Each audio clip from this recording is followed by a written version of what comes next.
Tonight we have new developments in the investigation into what caused the deadly offshore oil drilling disaster off the coast of Louisiana. We've learned something new about what led up to the explosion on the Deepwater Horizon oil rig that killed 11 people.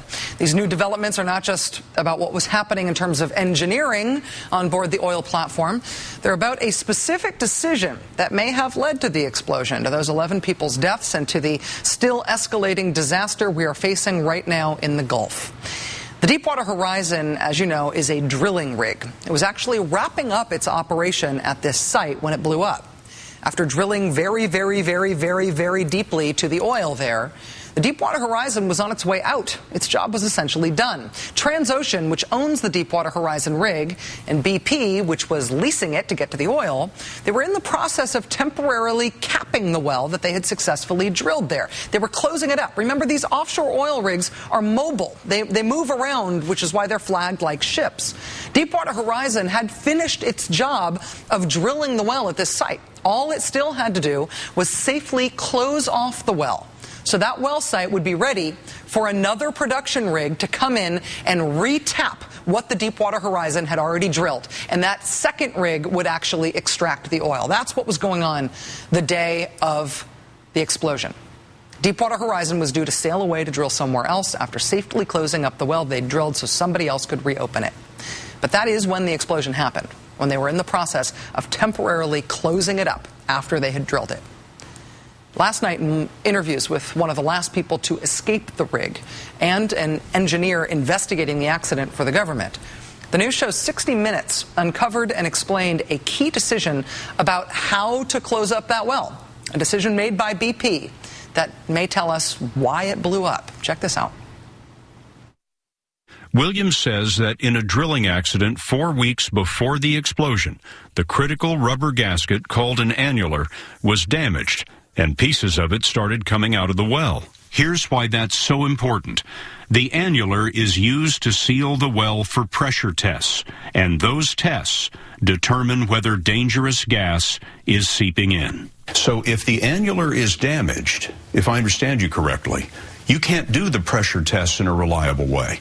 That's correct. You may get pressure test recordings, but because you're leaking pressure, they're not reliable. The morning of the disaster, according to Williams, there was an argument in front of all of the men on the shift between the Transocean manager and the BP manager. Do you know what that argument was about? Yes. What was it? Who's boss? In finishing the well, the plan was to have a subcontractor, Halliburton, place 3 concrete plugs, like corks, in the column. The Transocean manager wanted to do this with the column full of heavy drilling fluid, what drillers call mud, to keep the pressure down below contained. But the BP manager wanted to begin to remove the mud before the last plug was set. That would reduce the pressure controlling the well before the plugs were finished. Why would BP want to do that? It expedites the subsequent steps. It's a matter of going faster. Faster, sure. Who won the argument? BP. If the mud had been left in the column, would there have been a blowout? It doesn't look like it. To do it BP's way, they had to be absolutely certain that the first 2 plugs were keeping the pressure down. That life or death test was done using the blowout preventer, which had the damaged gasket. So in other words, BP pressured Transocean to plug the well less safely because it would make getting the oil out of the well go faster. Transocean, which is responsible for sealing up this well safely, said, we'd rather keep the drilling mud in there, but BP, which is paying the bills, won that argument with Transocean. BP got its way, and hours later, the plugging of the well failed, and the rig blew up, and 11 men died, and mass environmental disaster began. When asked to comment on the 60 Minutes report this morning, BP's Chief Operating Officer Doug Suttles told the CBS Early Show his focus is stopping the spill and that we should, quote, let the investigations finish up. If there was a market for blame in this disaster, nobody would be selling short in that market. There's plenty of blame to go around. The man in charge of overseeing offshore drilling programs at the already scandal-prone Minerals Management Service in the government has just announced his sudden retirement. He was in charge of the office from 1995 to 2007 before getting promoted. His, quote, retirement comes conveniently enough just days after President Obama promised to end the cozy relationship between the Minerals Management Service and the oil industry it supposedly regulates. Meanwhile, the Minerals Management Service declined to testify in front of the Senate Homeland Security Committee today. Declined to testify.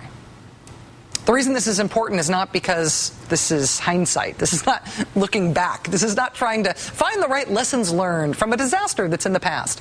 Obviously, the oil is still gushing right this second, so the past isn't even past yet. But there's also the problem of what we've actually got still in the Gulf right now.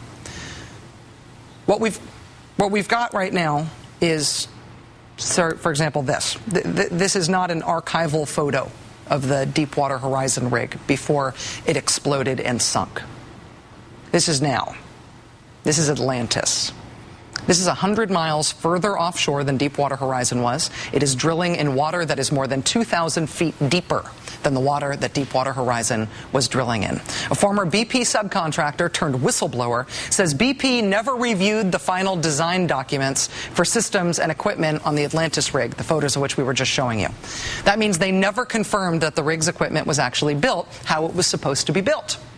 The whistleblower says Atlantis cannot operate safely without completed blueprints, something that we've seen in action on the Deepwater Horizon disaster. A disaster on Atlantis would presumably be even more gigantic than the Deepwater Horizon's disaster because it's drilling more oil further out and deeper. Today, the whistleblower from this rig, along with the consumer advocacy group Food and Water Watch, filed a lawsuit to get the Atlantis rig shut down until BP can prove it's safe. We'll keep you posted.